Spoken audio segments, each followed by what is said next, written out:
In March, we generated 568 kilowatt hours. That's over 200 more than we generated in February. So here's the usual breakdown of generated power by inverter. 64% of the energy came from my 5 kilowatt inverter. That has panels that are mounted on the roof. The 1 kilowatt inverter generated about 15%, and the 2 kilowatt inverter generated 21%. If you look at that in comparison to February, you can see that the overall proportion of energy coming from the vertical panels, which is the GrowWatt 2 kilowatt, is dropping. And that's because obviously the sun is getting higher now, so the roof mounted panels are becoming more optimum, and the sun is striking the vertical panels at a much sharper angle now, and so the total production from the vertical panels as a proportion of the total is dropping. Obviously you expect this trend to continue through the summer months as the sun continues to get higher and higher in the sky. Of all the power that we generated in March, we managed to use 95% of it, which means we obviously only exported 5% of it. When you compare that to February, we had a slightly better month February.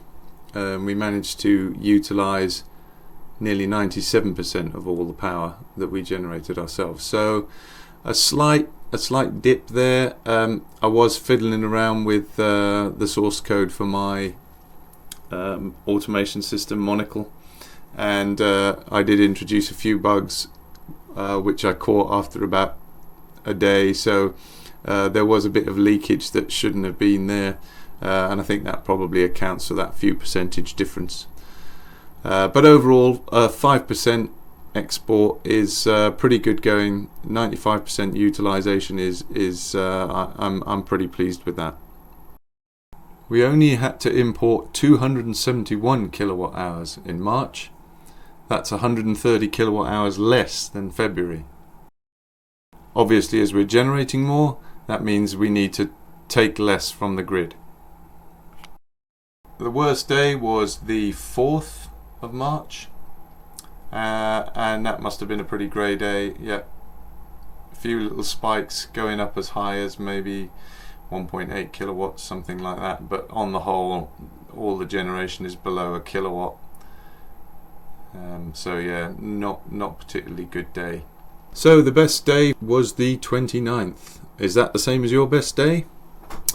Yeah, it was a pretty good day. A few clouds you can see there, the little dips around the middle of the day, clouds going past. But overall, a pretty clear day. Good lot of generation there. Overlaying the worst day in February over the best day of March, again you can see just how much of a difference there is. I've had to shift it over to compensate for the 1 hour drift from the daylight savings, so that's why the text doesn't all line up, but the actual lines for the graph are about where they should be. And if you look at the best day for February compared with the best day for March, again you can see that the graph goes a little bit higher, so a little bit better peak production, and again it's wider because obviously the day starts earlier and finishes later, so again more production. So here are the daily graphs showing half-hourly power usage for each day in the month. You can see that when we do draw power, it's always within the nighttime rate at 5 pence a kilowatt hour, and pretty much there's no power draws outside of that. There were 11 days where we pulled no energy from the grid at all. This is pretty good, and something that should increase as the year goes on. We should get more and more of those.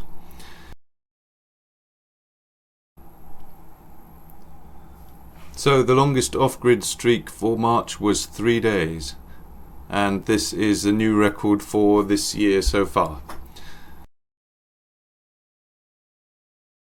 So when I say off-grid streak, I don't mean that we were physically off-grid.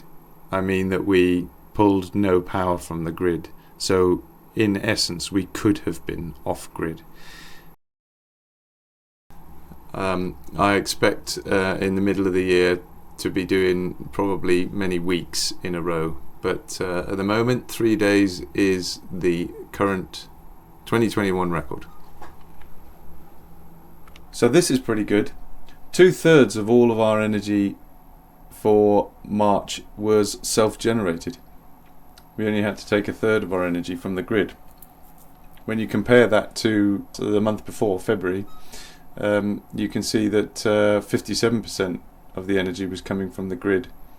So that's a big improvement, and hopefully we'll see that trend continue as we move on towards the longer days of the year. This is where all the energy went in March.